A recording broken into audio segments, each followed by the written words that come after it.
Donc bienvenue. Aujourd'hui, cette séance sera une séance à plusieurs voix et qui sera en deux temps. Donc, je vais tout d'abord passer la parole à Marie-Clémence Régnier, de l'Université d'Artois, qui aurait dû ou pu parler avec Bertrand Bourgeois, mais qui ne sera pas là aujourd'hui, mais elle va présenter la communication, une communication qui s'intitule Habiter le monde en poète, poétique des maisons-musées réelles et fictives d'écrivains et d'artistes au 19e et 20e siècle. Donc un très beau sujet que pour ma part j'ai hâte d'entendre. Et dans un deuxième temps, nous aurons une intervention à trois voix de la part de Mathilde Labbé, David Martins et Marcela Sibiorska sur les monographies illustrées, mais on pourra y revenir. Donc je laisse tout de suite la parole à Marie-Clémence pour que eh bien, nous puissions entrer dans le vif du sujet. Merci à vous. Normalement, le partage d'écran est ouvert pour tout le monde. Oui, je vais le faire. Donc, merci beaucoup, Olivier. Merci à tous de votre présence. Merci aux organisateurs de m'avoir convié avec mon collègue à cette séance de séminaire. Effectivement, Bertrand est avec nous par la pensée à travers ses rêves. On a vraiment conçu cette communication à quatre mains, à deux têtes, par-delà les milliers de kilomètres, les décalages horaires et trois enfants en bas âge à nous deux avec X virus de crèche, X virus que vous connaissez tous. Ça a été mouvementé, mais nous y sommes parvenus. Et il m'a dit combien il était heureux de pouvoir contribuer à ces échanges et qu'ils étaient disponibles évidemment par courriel ou par visioconférence si vous souhaitiez aussi entrer en communication avec lui. Ce que je vais vous proposer donc aujourd'hui avec lui, c'est donc la présentation d'un projet de recherche que nous entamons tout juste tous les deux et dont voici donc l'argumentaire. Donc je partage le PowerPoint avec vous. Je ne sais pas si, donc, attendez, je le mette en plein écran et que j'enlève tout ça. Voilà. Et diaporama, voilà. Et normalement, ça devrait être bon. Je pense que oui. Super. Donc, voilà pour la présentation au moins du titre. Et vous voyez, oh là, je fais un petit peu vite en besogne. Voilà. Alors, les maisons d'écrivains et les maisons d'artistes suscitent un intérêt croissant depuis de nombreuses décennies maintenant. Comme objet d'étude en sciences humaines, on peut parler de l'histoire de l'art, de l'histoire de l'architecture, de la muséologie, de l'histoire culturelle et plus récemment des études littéraires qui ont elles aussi participé à cet élan. Guides et essais monographiques se multiplient également sur les rayonnages des bibliothèques et des libraires à la faveur de la constitution de collections éditoriales ad hoc qui attestent le succès de ces lieux aussi bien in situ que dans le fauteuil de lecteurs, visiteurs. Le projet, alors je ne sais pas si vous avez aussi, voilà, comme ça, le projet Habiter le monde en poète, et j'insiste sur la majuscule que nous avons nous donnée à ce titre, maison musée réelle et fictive d'écrivains, d'artistes et de collectionneurs. Je vais vous expliquer pourquoi nous avons ajouté ce mot au titre cité initialement par Olivier. Emprunte en partie son titre à Hölderlin, cité à son tour par Heidegger dans un texte dont vous voyez ici les références à l'écran. Cette citation souligne l'idée selon laquelle le poète, étant en communion avec son espace de vie, son environnement, dans une forme de transcendance, et habite authentiquement le monde, pour reprendre les termes d'Hölderlin. Nous gageons, Bertrand et moi, que les écrivains, les artistes et les figures aussi plus globalement de collectionneurs, en faisant de leur espace intime une œuvre d'art, cherchent eux aussi à habiter plus authentiquement le monde, notion qu'il faudra évidemment discuter dans notre projet, en faisant fusionner lieu de vie et lieu de création, ou lieu de collection plus largement. Le projet s'inscrit donc dans le sillage des travaux récents qui ont été consacrés aux maisons-musées.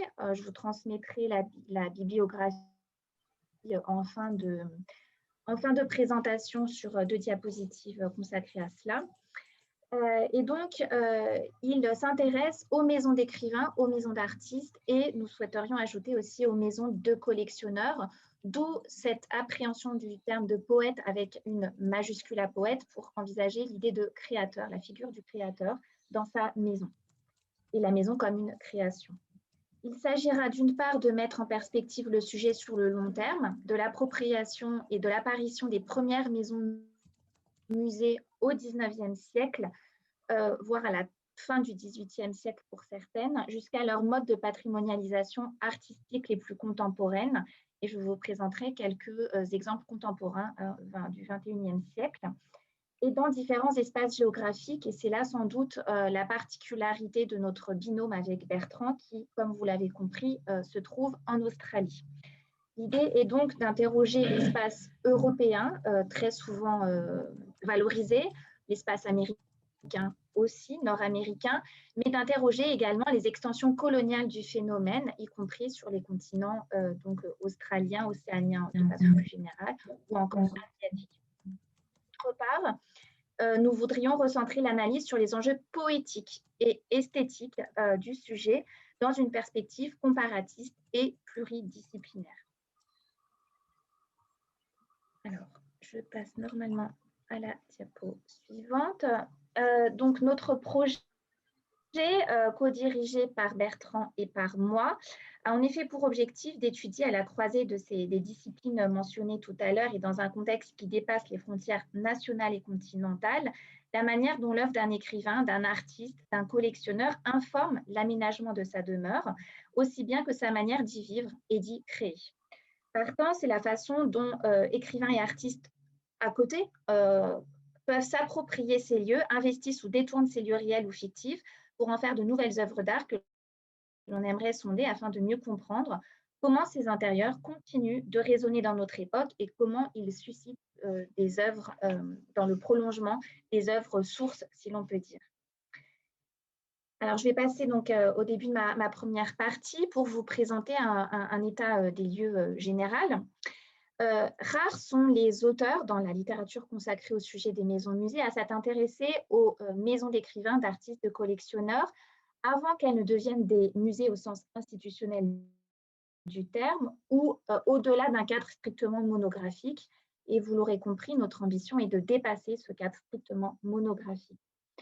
On peut citer cependant donc, les travaux de Harald Hendricks que je vous présenterai en diapositive finale, qui a abordé la chose sous un angle européen, mais on reste encore dans une collection de monographies. Ces études historiques doivent beaucoup au domaine d'études familiers des anglo-saxons, que sont les Cultural Celebrity et Media Studies. Et il est à noter de surcroît que la plupart de ces études, expositions incluses, puisqu'il faut vraiment intégrer à la littérature sur le sujet les nombreux catalogues d'expositions sur les maisons-musées, il faut donc noter de surcroît que ces études concernent essentiellement une période, la Belle Époque, au cours de laquelle les arts décoratifs connaissent leur plein essor, ce dont témoignent le mouvement de l'Art nouveau et celui des Arts and Crafts, et notamment les travaux de Charlotte Geer, que je mentionnerai également dans la bibliographie finale. De fait, nombre d'écrivains et d'artistes se sont distingués par leurs talents artistiques et architecturaux à cette époque, pour ne pas les citer, Hugo, Zola, Rostand, Moreau, Loti en France, Knopf à Bruxelles, et je vous renvoie ici à une très belle exposition qui a eu lieu il y a quelques années, je crois 2 ans, donc il y a eu au Petit Palais et qui présentait la maison de Knopf détruite à Bruxelles, ou encore Stuck, le peintre donc, de Munich. Ce projet, nous souhaitons l'étendre au-delà de la Belle Époque pour justement l'envisager sur le temps long et notamment marquer vraiment notre projet du saut de la période romantique, au cours de laquelle le concept d'œuvre d'art totale s'affirme véritablement et permet d'envisager la maison-musée comme une œuvre à part entière et aussi comme une œuvre prolongeant l'œuvre artistique, littéraire, plastique, architecturale de la personne envisagée, de l'habitant célèbre envisagé. L'idée est donc de considérer comment les romantiques ont construit la figure de l'artiste et point qui va s'avérer décisif pour notre sujet jusqu'à l'époque contemporaine, puisque c'est considérer l'artiste comme un démiurge, comme un créateur avec un grand C, qui va constituer son image tel un microcosme à son image. L'artiste, c'est le sculpteur, c'est le peintre, c'est l'écrivain, c'est le graveur, c'est aussi donc l'architecte d'une maison pensée comme une œuvre d'art totale. À défaut de maîtriser l'ordre du monde, l'artiste considéré se fait bâtir et décorer des décors uniques, des demeures uniques qui reflètent un monde intérieur, qui réifient son univers intérieur, son œuvre, en même temps que l'œuvre inspire l'espace, l'œuvre littéraire artistique inspire l'espace domestique. Donc, nous voulons envisager les maisons vraiment du sol de la cave au grenier, des objets décoratifs, en passant par le mobilier ou encore par des décors conçus expressément pour les lieux. Dans cette perspective, nous incluons aussi les jardins ou en tout cas les extérieurs qui peuvent avoir une signification très importante. Pensons au cas d'Edith Wharton dans sa maison de The Mount dans le Massachusetts, qui a conçu vraiment sa demeure comme un tout, extérieur compris. Pour ce faire, nous nous sommes aussi centrés sur 3 grandes références dans le domaine francophone que nous associons à des travaux monographiques que vous trouverez, donc, comme je l'ai dit, en bibliographie. J'ai nommé Charlotte Geer tout à l'heure, j'ai nommé aussi Harald Hendricks. Donc, les trois grandes références auxquelles nous arrimons nos travaux dans le domaine francophone sont celles que vous voyez à l'écran. Bachelard, dans sa poétique de l'espace, qui est un ouvrage fondateur pour nous parce qu'il invite à penser l'espace domestique de la maison comme intimement lié à toute création, à tout processus créatif, lieu de l'enfance, du bonheur, des peurs que l'écrivain, l'artiste vont investir pleinement. C'est la première tentative pour penser une poétique de la maison qu'il s'agit pour nous de compléter d'une poétique de la maison musée. Son approche phénoménologique et psychanalytique procède par l'analyse de motifs et de thèmes obsessionnels et constitue de ce fait un cadre fondamental dans notre approche pour le projet à mener. Ensuite, Foucault, et c'est ce concept d'hétérotopie qui est là encore extrêmement opérationnel pour nous, puisque la maison musée vient s'ajouter à cette liste des espaces autres, pour reprendre le concept de Foucault, ces espaces autres problématisés par le philosophe. Les maisons musées sont en effet des lieux à la fois réels et fictifs, des utopies d'une certaine façon réalisées ou partiellement réalisées, des lieux en rupture avec la norme, la normalité sociale, des lieux où s'accumulent des fonctions spatiales, des topographies et des topiques, mais aussi des temporalités complexes.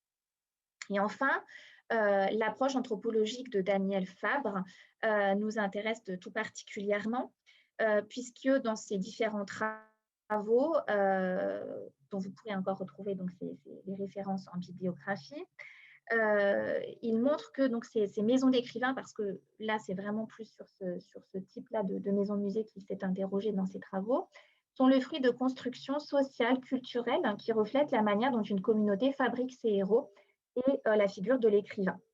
Et notamment, il montre que le terme de maison d'écrivain connote bien des idées, alors qu'on aurait pu parler de demeure, qu'on pourrait parler aussi de domicile, d'appartement, et à chaque fois spécifier, préciser le type d'habitat. Non, le terme de maison signifie bien quelque chose de la façon dont on se représente l'écrivain et dont on se représente son espace de vie.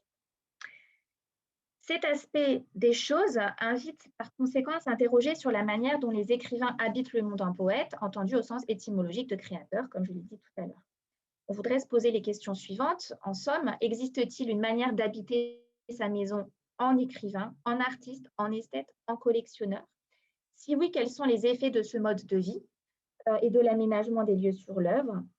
Le rêve d'une chambre à soi, pour reprendre l'expression bien heureuse de Virginia Woolf, idéal d'un espace créé à son image et conçu pour et par l'écriture, pour une femme en l'occurrence, ont en effet généré des textes qui portent le témoignage de l'aspiration partagée par nombre d'artistes de vivre dans un lieu dans lequel ils s'épanouiraient dans leur vie quotidienne, dans un lieu à part où faire prospérer leur création. Et puisque cet idéal semble se répandre dans les pratiques d'écrivains, d'artistes, d'esthètes de l'Europe à travers le reste du monde du 19e siècle à nos jours, les questions suivantes peuvent se poser également. Selon quelle modalité ce modèle, cet idéal va-t-il se diffuser? Quels sont les liens réels intertextuels qui unissent ces pratiques pour les écrivains, pour les liens intertextuels, mais on peut aussi penser aux archives textuelles et aux textes en général qui accompagnent cela pour les artistes et puis pour les collectionneurs. Et quelle influence ou quel rejet sont manifestes ou implicites. Donc, ce projet s'intéresse, vous l'aurez compris, aux sources qui permettent de former une poétique de l'espace et qui projettent la silhouette de lieux fantasmés qui n'ont pas pris forme, pas nécessairement en tout cas, ou dont procèdent certaines maisons réalisées ou pas par les écrivains et les artistes. De fait, le corpus peut aussi engager des maisons rêvées, des maisons fictionnelles et des maisons fictives, comme par exemple ces maisons, ces châteaux en Espagne auxquels Théophile Gautier va penser de façon obsessionnelle dans son œuvre, lui qui parviendra assez peu à réaliser, justement à bâtir ces châteaux en Espagne dans la vraie vie. Ou encore, on peut penser aux fastueuses demeures de personnages que Zola va bâtir dans son œuvre, à l'instar de l'hôtel de Saccard dans La Curée, et qui vont compléter ce panorama de lieux zoliens avec, cette fois-ci réalisé, les lieux comme Médan ou encore ses appartements parisiens. On souhaiterait enfin, et je vais bientôt passer à ma deuxième partie, envisager les liens qui peuvent unir des maisons-musées et les poétiques qui les animent. Il est à cet égard évident que Rostand ou que Loti ont pensé à Odile Laos et à la manière dont Hugo anime sa maison de son œuvre et de son univers à Guernesey. Et Rostand et Loti donc, ont sans doute pensé à cet exemple phare hein, en imaginant leur microcosme chez eux. J'en viens donc à ma seconde partie, autour de la question de la nomenclature. On s'est beaucoup posé la question de savoir comment nommer ces espaces très divers que l'on voulait analyser. Et on s'est mis d'accord sur la notion de maison-musée qui permet justement de dépasser des notions que nous trouvions connotées de maison d'artistes et de maison d'écrivains. On a donc problématisé notre projet autour de la notion de maison-musée pour mettre l'accent sur l'aspect poétique, esthétique du sujet, en insistant sur la conception romantique de l'art et de l'artiste, ou prime création individuelle et culte du moi, autour d'un microcosme. Cette notion invite à penser également des maisons plus largement de collectionneurs et d'esthètes, comme je l'ai dit, et nous permettait de ne pas nous rester cantonnés à ces estampilles de maisons d'écrivains et d'artistes qui peuvent parfois paraître un petit peu fermées.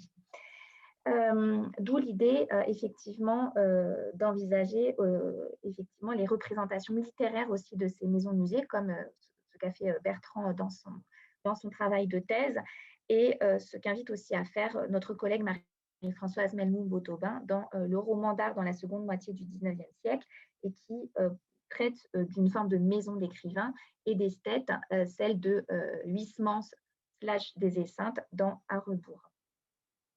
Donc le terme de maison d'écrivain fait toutefois donc référence à une réalité qu'on voulait dépasser avec Bertrand, puisqu'on ne voulait pas en fait s'ancrer dans une vision trop institutionnelle des choses, pour reprendre la définition proposée du musée et de la muséalisation par Desvallées et Mérès dans l'ouvrage que vous voyez affiché à l'écran. On voulait justement s'émanciper de cette pratique un petit peu institutionnelle et envisager les choses dans un cadre qui nous semblait plus large et plus riche. Et puis, nous voulions donc envisager des ensembles auxquels on ne pense pas toujours, comme par exemple cette reconstitution d'une chambre et pas d'une maison. Dans le cas, par exemple, de Proust, qui, à Carnavalet, est présentée donc dans une reconstitution, elle-même héritée en réalité de la pensée du collectionneur Jacques Guérin, qui avait possédé cet ensemble de reliques et de meubles auparavant, qui avait agencé la chambre de Proust d'une certaine manière. Et finalement, ce que l'on voit à Carnavalet et dans la nouvelle mouture de Carnavalet, c'est l'interprétation du collectionneur et l'œuvre finalement du collectionneur Jacques Guérin à partir de son travail de collectionneur et de son regard de collectionneur. Donc, on voulait penser aussi ces lieux de vie d'une manière vraiment élargie pour intégrer ce type-là de demeure et de reconstitution particulière. J'en arrive à mon troisième point de la deuxième partie pour dire que vous aurez compris que le focus était très esthétique, hein, que nous voulions vraiment envisager la façon dont la maison peut faire œuvre d'art. Et à partir de là, il est vrai que les travaux de Bertrand hein, sont extrêmement déterminants dans notre approche, puisqu'il a montré donc que le musée, enfin que la maison au XIXe siècle est un musée en soi avant même tout geste institutionnel. Ainsi, la maison de l'architecte Sir Johan Soane à Londres en est un premier exemple. Et puis à Paris, citons aussi le cas de Jacques Marandré, collection du couple Jacques Marandré, avant même de devenir un lieu ouvert au public. Et puis, je les ai cités déjà, mais Hugo, Loti, Moreau conçoivent déjà hein, leur domicile comme un musée avant même l'ouverture au public.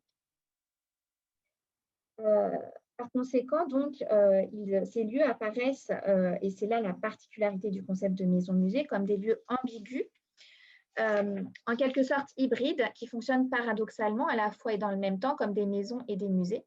Les meubles, les objets de collection et les œuvres d'art, ils sont rassemblés et cumulent à la fois une fonction d'usage fonctionnel, un usage fonctionnel et une valeur symbolique d'exposition, la seconde ne l'emportant jamais complètement, comme c'est le cas du musée, sur la première.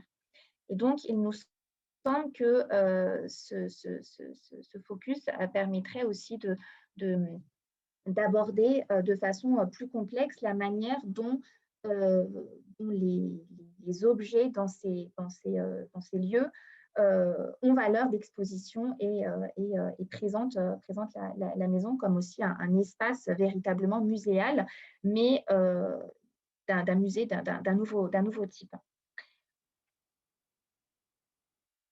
Je vais donc passer à la troisième partie qui est centrée sur la question des transferts esthétiques culturels et des réappropriations associées aux maisons-musées.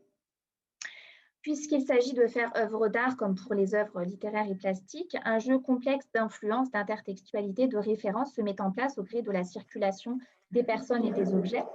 Il serait ainsi intéressant de sonder à travers l'étude des archives et des correspondances, par exemple, l'esthétique des maisons-musées les unes par rapport aux autres et bien sûr par rapport aux œuvres des écrivains ou des artistes eux-mêmes. Quelques exemples d'inspiration et de transfert culturel nous paraissent ainsi devoir être creusés. Je vais vous en présenter quelques exemples prospectifs. Par exemple, donc, chez Victor Hugo à Haute-Ville-House, une curieuse illustration de maison peut attirer le regard du visiteur. C'est cette image que vous voyez à l'écran. Voilà donc un dessin de Victor Hugo de la maison de Shakespeare à Stratford-upon-Avon. Maison dont il a entendu parler sans doute dans la presse par son fils qui était allé la visiter, par aussi des lectures qu'il a pu faire pendant l'exil. Hein. Hugo est dans une île anglo-normande, donc il est en contact avec la presse de la région. Il a des correspondants aussi, et il va consacrer donc son temps à réaliser ce dessin, et aussi dans son William Shakespeare, il va construire sa maison d'Haute-Ville-House en 1864 comme un sanctuaire. 1864, c'est un centenaire, une commémoration de Shakespeare en Grande-Bretagne. Et donc là, il y a là en fait un transfert, un phénomène de transfert de Hugo sur la personnalité, sur le culte de Shakespeare et sur le culte de sa maison, qui paraissent devoir être creusés et que nous avons voulu justement mettre en avant ici pour définir ce que peut donner ce genre de réflexion autour de l'idée de transfert esthétique, d'intertextualité et d'échange d'un modèle à un autre. Autre exemple, là davantage propre aux études de Bertrand, c'est l'influence du musée Jacques Marandré pour Isabella Stewart Garner via son protégé, le critique d'art Bernard Bérançon, qui connaît très bien ce lieu et qui l'a aidé à acquérir des œuvres d'art européennes et asiatiques pour décorer et agencer les pièces de sa demeure.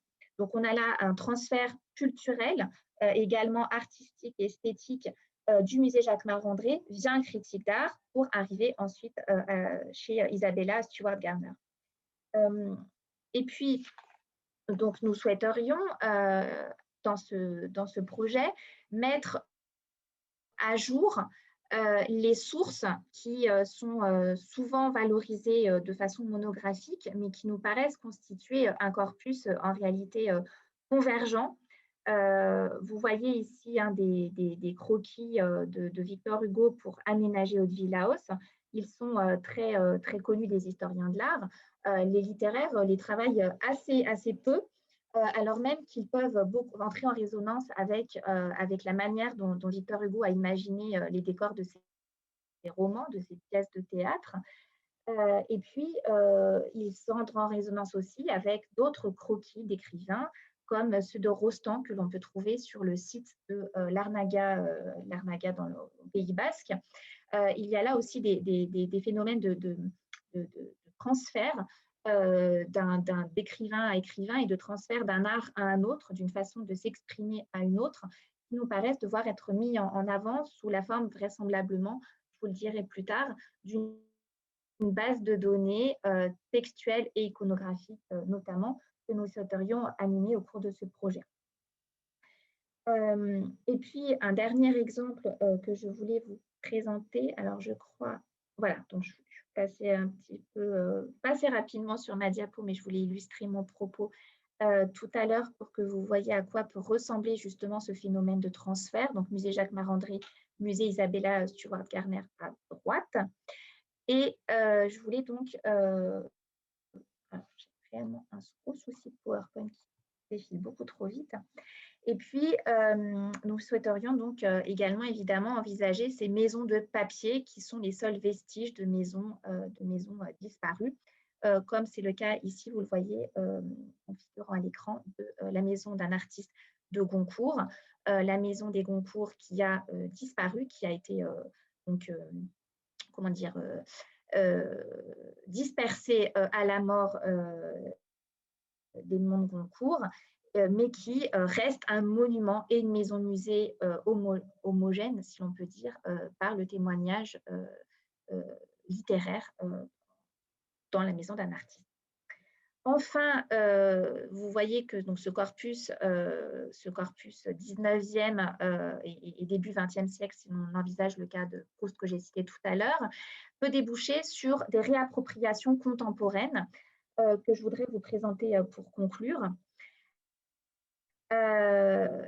Donc, alors, oui, ce que je voulais vous présenter ici, donc c'était, je l'ai évoqué tout à l'heure, ces notions de transfert esthétique et de transfert médiatique d'un art à un autre et d'une voie d'expression à un autre.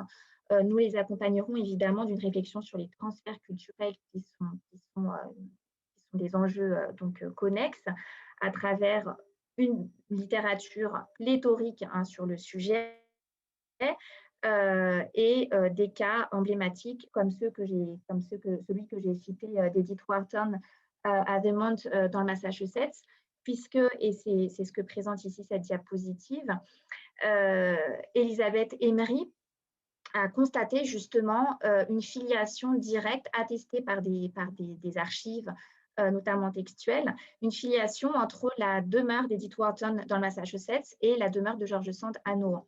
Et donc, elle a constaté un cas de transfert culturel très intéressant pour nous, elle a visité la demeure de George Sand et elle a visiblement expressément aménagé sa maison en pensant à la façon dont George Sand vivait à Nohant et à la façon dont une femme écrivain peut aménager sa maison en particulier.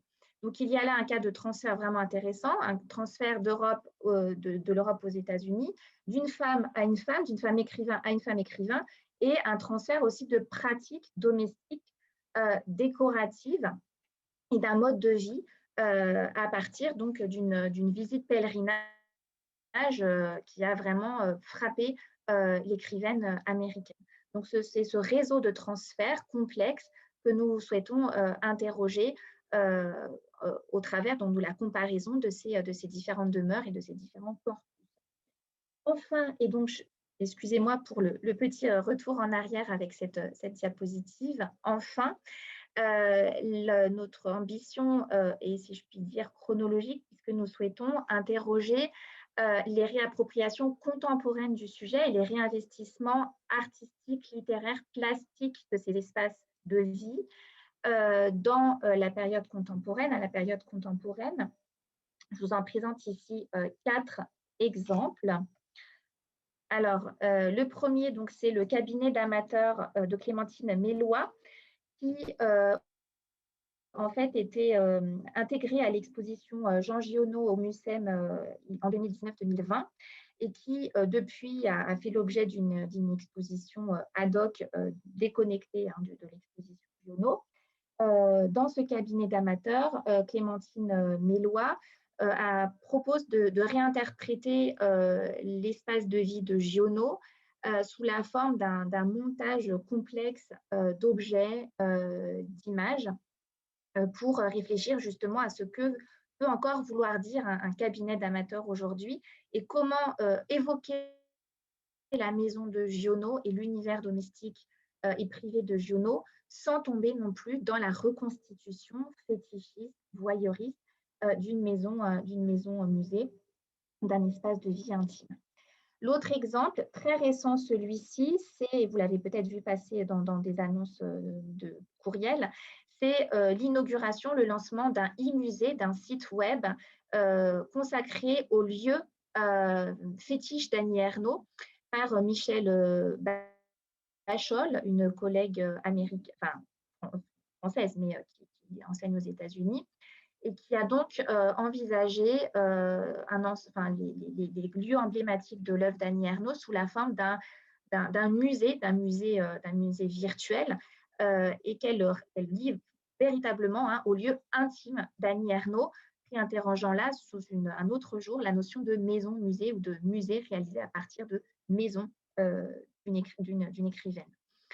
Les 2 derniers exemples, l'hôtel littéraire Monte Cristo, sur lequel j'ai eu l'occasion de travailler récemment, qui est actuellement fermé, mais en voici des images quand même pour vous mettre en appétit, et qui se déclare être la représentation actualisée de ce que pourrait être la maison du maître aujourd'hui. Donc, le château de Monte Cristo, aujourd'hui, ça donne l'hôtel Monte Cristo. Et il y a là vraiment aussi matière pour repenser cette idée de représentation actualisée de la maison de musée et en fait s'inscrire dans la continuité de Dumas dans un lieu qui est une maison partagée, un hôtel, et qui cite comme ça par endroits des éléments décoratifs du château de Monte Cristo, tout en les fondant dans un décor imaginé par des décorateurs professionnels.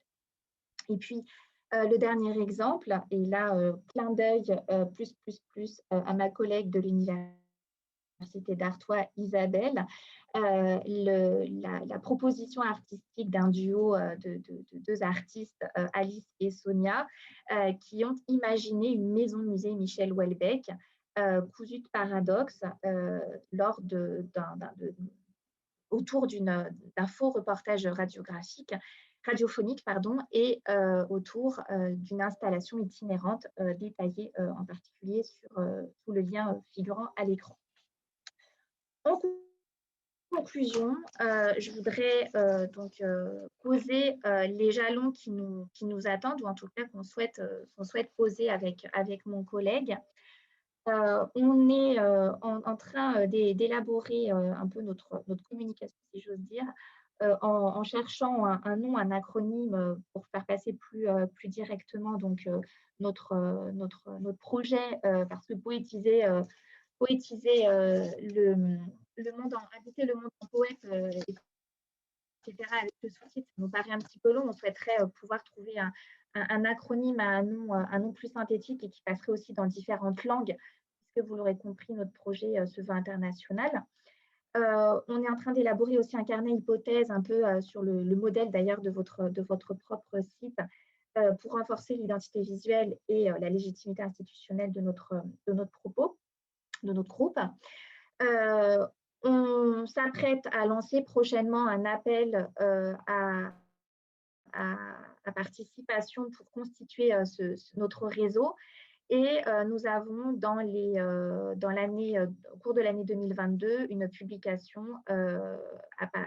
qui se prépare pour lancer le projet avec, on l'espère, et c'est pour ça qu'on a opté pour la revue dans un premier temps, à terme, une fois que les frontières seront réouvertes, nous espérons organiser un grand colloque international de consolidation de notre projet et de ce numéro de revue qui est donc dans nos cartons. Et notre grande ambition, ce serait de réaliser une exposition non monographique qui permettrait d'envisager le phénomène de la maison-musée dans le monde, pour justement montrer à quel point il y a nécessité de comparer, de rassembler ce vaste corpus au niveau international et de dépasser ce cadre monographique qui est vraiment encore très, très, très marqué. Voilà pour les jalons, pour les étapes qui nous attendent. Je reste évidemment à vos dispositions pour toute question. Je me permets de vous présenter quand même, alors c'est un petit peu indigeste vu comme ça, mais je vous les montre quand même, puisque je les ai annoncés tout à l'heure. Je vous présente quand même les éléments bibliographiques que j'ai mentionnés tout à l'heure. Et évidemment, je pourrais partager avec vous, si vous le souhaitez, ce PowerPoint pour ceux qui auraient besoin de les noter plus avant et prendre plus de temps à cette fin. Merci beaucoup à tous de votre attention.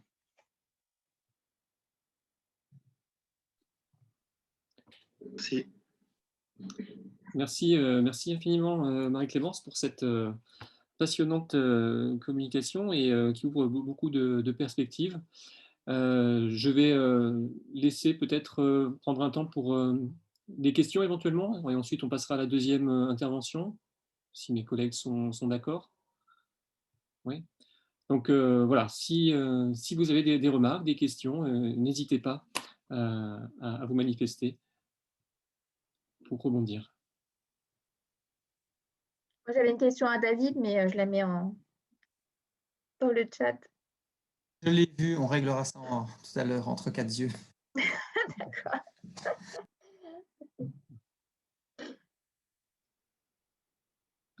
Je pense qu'il y a certainement des candidats et des candidates pour intégrer votre réseau. Est-ce qu'ils ou elles veulent se jeter à l'eau?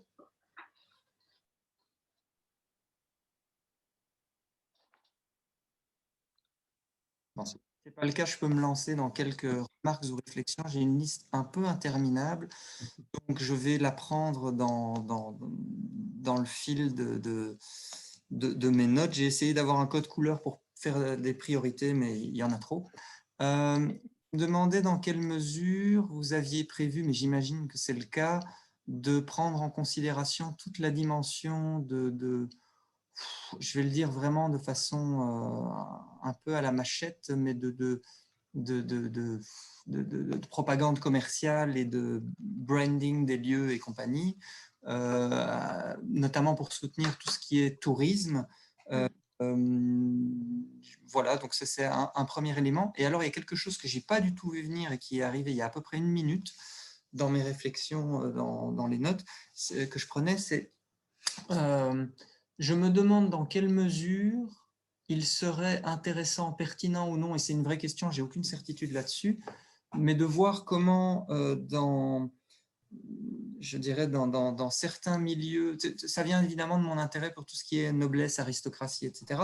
Dans certains milieux de la haute société, le domicile était aussi en partie certains espaces du domicile familial quand on avait une propriété digne de ce nom et qu'on pouvait accueillir chez soi des gens.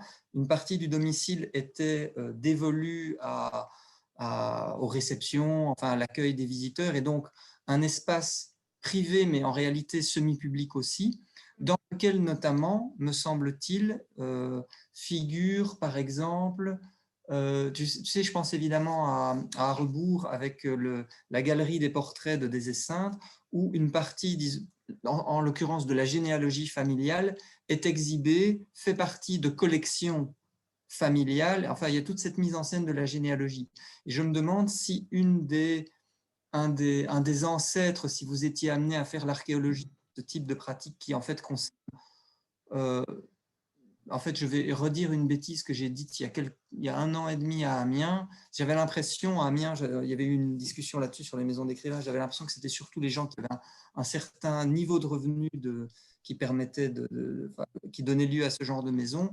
Et j'ai été détrompé, je me souviens, j'ai oublié son nom, mais la personne qui dirige le réseau des maisons d'écrivains en France, qui me disait non, non, non, il y a des maisons d'écrivains tout à fait modestes. Bref, voilà. C'est Alain Tourneux. Pardon? Je crois que c'est Alain Tourneux qui dirige le label des maisons d'écrivains, non? Ah, Peut-être. Alors, je ne sais plus. le label, c'est en fait, le label Jeunesse illustre. des illustres, c'est ministériel. Mais bon, Jean-Claude Rago, qui est là, peut vous parler de la fédération. Justement, j'ai un petit doute parce que j'ai vu récemment votre nom à nouveau, Monsieur Rago, comme président d'honneur, et Alain Tourneux qui était dans le premier collège. Donc, je ne sais plus trop bien ce qu'il en est justement de l'organisation de la fédération. Pour vous répondre simplement, moi j'ai en effet été président de la Fédération nationale des maisons d'écrivains pendant 8 ans à peu près, et quand j'en suis parti, on m'a nommé président d'honneur. Donc je reste président d'honneur, je ne suis pas exécutif. J'ai eu 3 successeurs, Alain Tourneux est le 3e à l'heure actuelle. Donc le président actuel de la fédération, c'est Alain Tourneux, qui ne se représente pas, et donc il y aura l'élection d'un nouveau président en avril ou en mars prochain. Voilà, c'est ça. Ça, c'est la fédération nationale qui vient. Donc, il me semblait effectivement que ça se passe. C'est ça, qui vient de l'initiative de personnes qui étaient au départ à Bourges. C'est pour ça que le siège est à Bourges. Autrement dit, c'était les amis d'Alain Fournier qui étaient un peu à l'origine de rencontres qui sont faites sur place, puis qu'on a lieu à la Fédération nationale. Là-dessus, il y a des réseaux régionaux qui se sont mis en place. Et puis, plus récemment, il y a eu en effet le label du ministère de la Culture qui s'appelle Maison des Illustres, qui a été décidé par Frédéric Mitterrand, parce qu'il était ministre de la Culture et qu'il a inauguré la maison de Jean Cocteau à Milly-la-Forêt, et qu'il s'est dit, mais dites donc, on n'a pas de label, là, on a des labels pour beaucoup de choses, mais pas pour ça, pourquoi est-ce qu'on ne pourrait pas, etc. Donc il y a eu un grand débat, une étude a été faite, un grand débat autour de comment pourrait-on appeler ça. Et il y avait l'idée de mettre le masculin et le féminin dans le nom. Alors les hommes célèbres, ça marchait, mais les hommes célèbres et les femmes célèbres, ça lui semblait bizarre, etc. Finalement, ils ont retenu la notion d'illustre. Quand nous, on a été sollicités, on a donné un avis qui n'était pas très positif sur cette notion, puisque pour nous, illustre renvoyait à notoriété et à connu. Donc pour nous, c'était on renvoie à la notion de grand homme, propre au 19e, justement, le grand souci français de panthéoniser à tour de bras. Et nous, on était plus proche de la conception de maison d'écrivains dans le domaine de la littérature, c'est-à-dire que justement, on n'était pas spécialisé dans les grands hommes qui ont marqué leur époque, mais dans toute personne ayant ce travail de créer de l'écrit et de voilà. Donc pour nous, illustre n'était pas forcément le bon choix, et en tous les cas, on a maintenu notre appellation. Bon, Alors, si je peux juste dire un mot, mais je ne veux pas du tout, sur ce qu'a dit Marie-Clémence, que j'apprécie beaucoup d'idées que vous avez avancées, qui me semblent tout à fait intéressantes. Il y en a une où je ne suis pas tout à fait d'accord avec vous, donc je le mets sur la table. Vous avez dit que pour vous, les dénominations maison d'écrivain et maison d'artiste avaient une connotation un peu fermée. Alors, bon, ça peut être votre avis, mais j'aimerais que ce soit étayé, et que vous y préférez la notion de l'appellation de maison-musée parce que ça permet de dépasser une réalité institutionnelle. Personnellement, je pense le contraire. C'est-à-dire, je pense que la notion de musée en France est une réalité institutionnelle forte, et que si nous nous sommes battus pour imposer la notion de maison d'écrivain, c'était justement pour dire que le lien entre ces lieux, c'était le fait que c'est des créations, c'est des fabriques littéraires, c'est le lien avec la littérature, et que cette dénomination était plus ouverte de notre point de vue sur le plan institutionnel, parce que ça ouvrait sur la littérature, alors que la maison musée, c'était une maison organisée autour de ce qu'elle voulait montrer. Ce qui n'était pas... un lieu d'habitation n'est pas... Vous avez raison de dire que certains écrivains ont organisé leur maison pour le public, pour leurs visiteurs. Évidemment, si vous citez le cas de Loti ou le cas d'Arnaga, on a clairement des maisons qui ont été faites pour mettre en scène, pour recevoir. Bon. Mais il y a beaucoup de maisons d'écrivains où elles s'appellent maisons d'écrivains parce que simplement l'écrivain y a vécu et il a organisé sa maison pour pouvoir y vivre sans aucune dimension de mise en avant ou de promotion du lieu. Mais pourtant, c'est un lieu où on a créé, où on a fabriqué. Et donc, ça n'est pas forcément un lieu d'art à proprement parler, mais en même temps, c'est un lieu où de l'art a été fabriqué. Enfin, voilà, c'est une notion. Bon. Voilà, bon, je ne veux pas être plus long que ça, mais simplement, quand vous dites maison d'écrivain et maison d'artiste, connotation fermée, et la maison musée permet de dépasser une réalité institutionnelle un petit peu trop forte, vraiment, je mets ça en débat parce que ça, je pense qu'on peut, moi, volontiers, j'argumenterai le contraire. Alors, oui, en fait, mais quand je vous ai vu dans la liste, justement, aussi des participants, je me suis dit, ah là, on va avoir une discussion et je suis contente qu'on l'ait. En fait, et ça, ce sera un travail, effectivement, si je... Marie-Clémence, je peux vous dire pourquoi je suis venu, c'est parce que c'est Anna-Louisa qui m'a invité. Elle m'a dit, est-ce que vous venez au séminaire? Et Anna-Louisa... Oui, c'est ma faute. Moi aussi, j'ai prévu, mais on va... Si je le dis, c'est parce que La faute, Anna-Louisa... c'est entièrement à moi.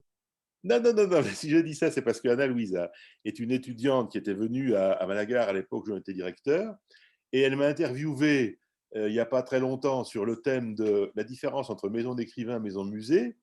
Et il se trouve qu'on vient de publier l'entretien en question sur ma conception, la différence que je fais entre maison d'écrivain et maison musée. Et donc, quand elle a vu que le séminaire se déroulait, elle m'a dit, venez, ça pourrait être sympa de réfléchir. Bon, voilà. Donc, elle-même m'a posé ces questions-là, je lui ai développé, et c'est la raison pour laquelle je suis venu aujourd'hui. Mais voilà, alors, excusez-moi, Marie-Clémence. Alors, oui, donc je vais répondre aussi à David parce que j'ai aussi trouvé des illustrations et des éléments pour répondre à ta question sur la galerie des ancêtres. Mais je vous réponds à vous pour commencer, si vous voulez bien.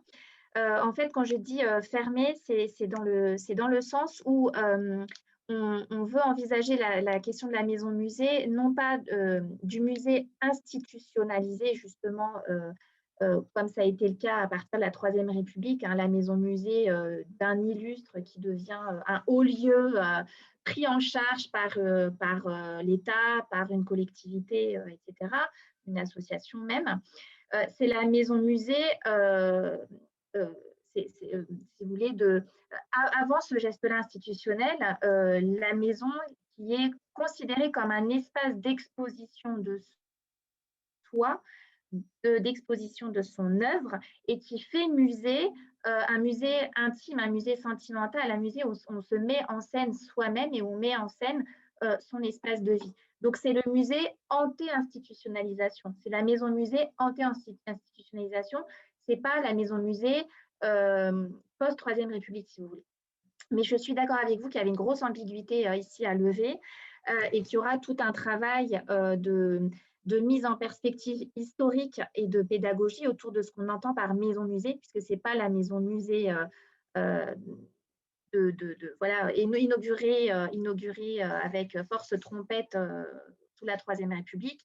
C'est la maison-musée dans le prolongement de la pensée aussi de Bachelard, de la maison-musée aussi de Benjamin, qui considère l'espace de vie au XIXe siècle comme un musée de soi, un musée d'exposition de soi.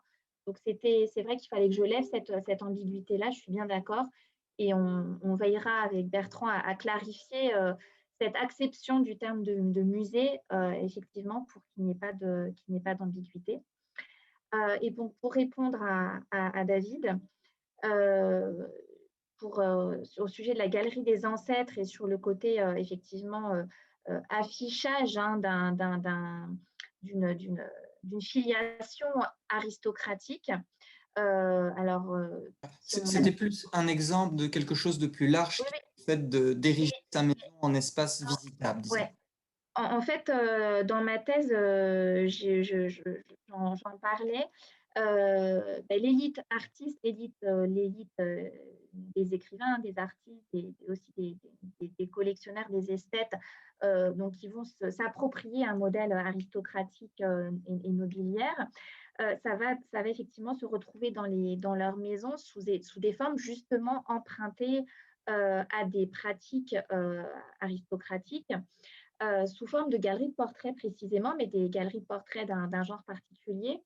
Je t'en ai trouvé des exemples. Alors, j'espère que je vais pouvoir montrer ça. Si je vais ici donc sur Internet, sur Google, j'espère que ça a fonctionné. À Haute-Ville-Laos, tu as comme ça une cheminée pensée par Victor Hugo. À mon avis, en référence justement à une autre cheminée qui est son ancêtre et que Victor Hugo a vue chez Lamartine, d'où la question des transferts esthétiques, des transferts de pratiques que j'évoquais dans mon exposé. Cette cheminée ancêtre et modèle pour Hugo, je pense que c'est celle-ci. C'est la cheminée du château de Saint-Point de Lamartine, la cheminée des poètes, où en fait il a fait figurer sur le manteau de la cheminée les portraits et les noms de ces grands modèles littéraires. Et je pense que Victor Hugo a vu ça et qu'il s'en est souvenu pour sa propre cheminée des poètes, sa propre cheminée de ses mentors à Guernesey. Et si tu veux, c'est effectivement une galerie de portraits d'un nouveau genre, mais que nombre d'écrivains vont chercher comme ça à inscrire dans les pièces de réception de leur maison. Puisqu'à chaque fois, et en l'occurrence, c'est ici dans une pièce de réception, ce n'est pas dans leur chambre, c'est dans une pièce de réception. Et il me semble effectivement que ce que tu disais permet d'interroger ce genre-là d'éléments décoratifs et d'éléments symboliques dans les maisons. Merci, merci. Clémence, j'aurais une question pour toi. Si oui. J'en coupe aucune autre. Alors, c'est une question, j'imagine que la réponse n'est pas simple ni rapide, mais peut-être que tu pourras nous donner un peu une idée de la manière dont vous concevez les choses.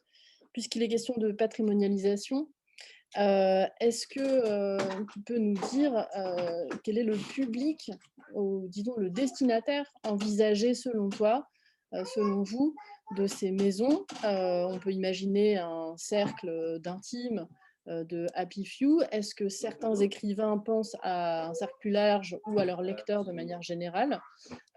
Comment est-ce que ça se configure, à votre avis, dans la conception de ces maisons? Je vais couper mon micro. Je compatis, j'ai dû faire court hier, Mathilde, avec mon fils qui a refusé pour la seule fois de l'année de faire sa sieste à l'heure légale, hein, et j'ai dû faire court avec lui à côté. Donc, je remercie les petits gâteaux écoliers d'exister parce qu'ils s'en est gavés et ça m'a bien rendu service.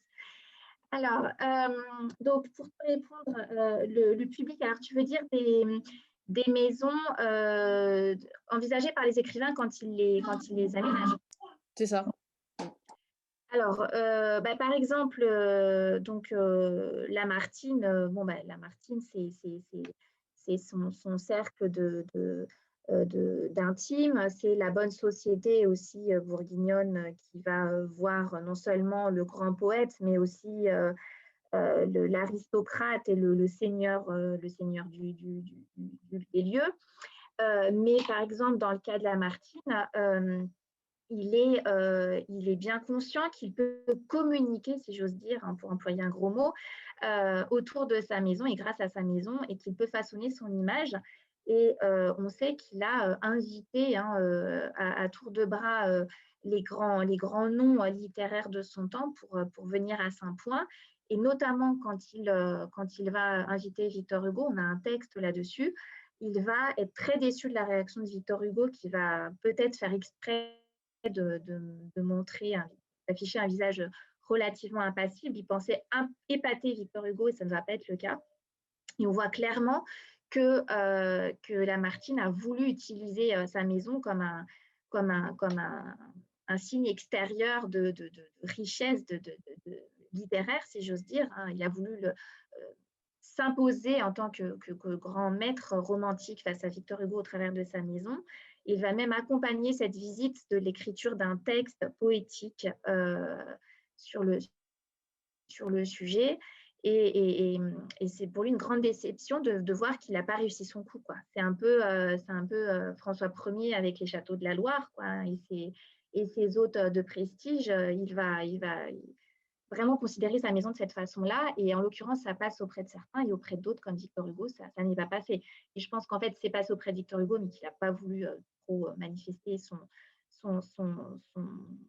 admiration. Et de toute façon, je pense, comme je l'ai montré avec cet exemple de la cheminée, que Victor Hugo a quand même compris hein, ce que pouvait retirer un écrivain de ce type d'aménagement domestique, de ce type aussi d'éléments décoratifs symboliques, pour après le transposer dans sa maison de Guernesey.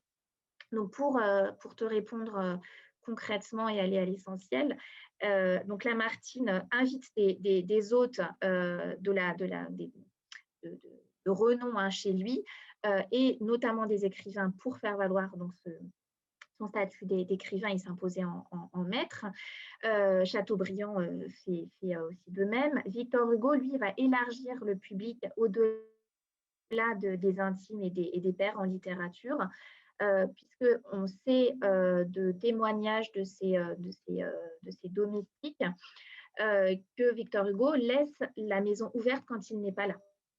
Et il donne pour mot d'ordre à ses domestiques, et notamment à la personne qui est à l'accueil de la maison, dont je ne me rappelle plus le nom, mais on sait qu'il dit de ne jamais repousser de curieux, et qu'il propose même à sa domestique de faire le tour du propriétaire dans les étages, en tout cas non familiaux. Donc Victor Hugo fait déjà de sa maison à Guernesey un lieu ouvert aux curieux, aux admirateurs, à ses zélateurs, hein, à ses hugolâtres. Et il comprend très vite que de son vivant, il peut faire de sa maison un lieu public. Et je pense en revanche que lui, c'est un des seuls à faire ça de façon aussi consciente et aussi presque organisée, j'ai envie de dire. Donc, c'est deux extraits, enfin, si tu veux, je te donne deux exemples comme ça. Après, il faut voir, je vais pas te faire la liste, mais ce sont deux exemples comme ça que je peux te citer, un petit peu pour illustrer mon propos. Super, merci beaucoup. J'ai vu par le chat une triple question de Bénédicte, peut-être. Oui. Oui, et après, si je peux, après ces questions qui sont dans les chats, je voudrais... Alors du coup, je regarde les questions de Bénédicte. Quel traitement des maisons demeure espace qui accueillait des salons littéraires? Le bureau, dans le cas de l'écrivain, l'atelier feront-ils l'objet d'une analyse spécifique? Quel calendrier du futur appel à projet? Alors le plus simple, le calendrier, l'appel à projet est prêt. L'argumentaire est prêt. On a déjà trouvé preneur pour notre numéro. Donc, c'est une question, je dirais, de 2 jours pour le lancement de l'argumentaire. On voulait simplement voir les modalités avec la revue. Donc, c'est vraiment imminent et on vous tiendra au courant, évidemment, si les organisateurs de patrimonialité nous le permettent, on pourra éventuellement diffuser cette annonce. Le bureau, l'atelier feront-ils l'objet d'une analyse spécifique? spécifique d'une analyse, c'est sûr. Spécifique, est-ce que ce sera un focus en particulier peut-être pour le colloque, par exemple, mais il est bien certain, effectivement, que ces pièces étant extrêmement importantes dans l'économie des maisons, on y attachera évidemment beaucoup d'importance.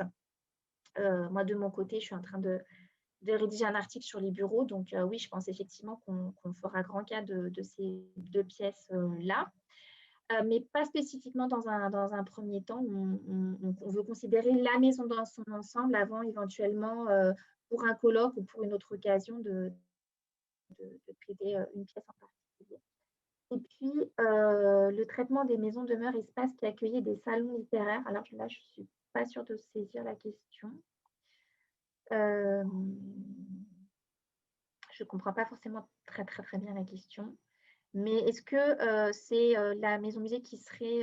est-ce qu'on envisage les salons littéraires qui ne seraient pas des maisons, dans les maisons des écrivains, des artistes? Je ne comprends pas trop la question.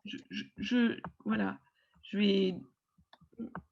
Bonjour Marie-Clément, je ouvre mon micro, ce sera plus simple. Je pensais par exemple au salon de la princesse Mathilde, qui voilà aussi qui a un goût artistique développé, qui elle-même a une pratique artistique, qui reçoit nombre d'écrivains, voilà, mais et qui est plus connue aujourd'hui, voilà, comme animatrice d'un salon que comme une grande figure, voilà, de l'histoire de l'histoire de l'art ou de l'histoire littéraire. C'était un peu, voilà, je pensais à cet exemple, il y en a peut-être d'autres, mais voilà, je me disais, parce que dans elle-même, elle était collectionneuse et son salon était aménagé d'une certaine manière. Ouais. Oui, alors là, c'est un cas en fait à la croisée de plusieurs catégories qu'on n'a pas explicitées. Donc, c'est la maison de la collectionneuse avec en plus une étiquette, si j'ose dire, salon littéraire, qui pourrait venir préciser des éléments dans l'aménagement des lieux de réception littéraire. On ne l'a pas envisagé comme tel encore. Mais je te remercie de cette piste, parce que effectivement, j'ai pas envisagé encore la question de l'aménagement de ces salons littéraires, au-delà simplement de l'aménagement d'une maison de collectionneuse. Donc oui, je te remercie. Je vais noter l'idée et voir s'il y aurait matière à creuser, hein, voilà, mais voilà, c'est à partir de cet exemple du salon de la princesse Mathilde, voilà, je posais la question. Merci. Merci. Ce que je vous propose, c'est de prendre une dernière question d'Anna-Louisa qui voulait intervenir, et ensuite on passera la parole pour la deuxième communication. Anna-Louisa, je vous laisse poser votre question. Merci Olivier et merci Marie-Clémence pour s'exposer. Ce sont des petites choses. Bon, premièrement, on vient de parler de maison d'écrivain, maison musée, et M. Rago a parlé un peu. Oui, j'ai pensé que l'invité serait intéressant justement pour avoir peut-être des points de vue différents. Et sur ce point-là, on va publier ici à l'Université de Brasilia. Moi, je vous parle du Brésil. Et l'Université de Brasilia, on va publier dans la revue Muséologie et interdisciplinarité un dossier sur muséologie et littérature. Et alors, vous y trouverez l'entretien avec M. Jean-Claude Rago, mais aussi un entretien avec François Mérès. Et donc, il y a des points de vue assez différents et peut-être dans certains aspects un peu complémentaires.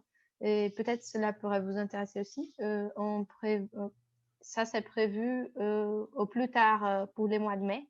Donc, bien sûr, je l'enverrai et comme ça, on peut faire circuler dans le réseau. La revue est, je ne sais pas dire ça en français, open access. Donc, elle sera ouverte à tout le monde. Comme ça, je peux vous montrer ça. Ça, c'est une chose.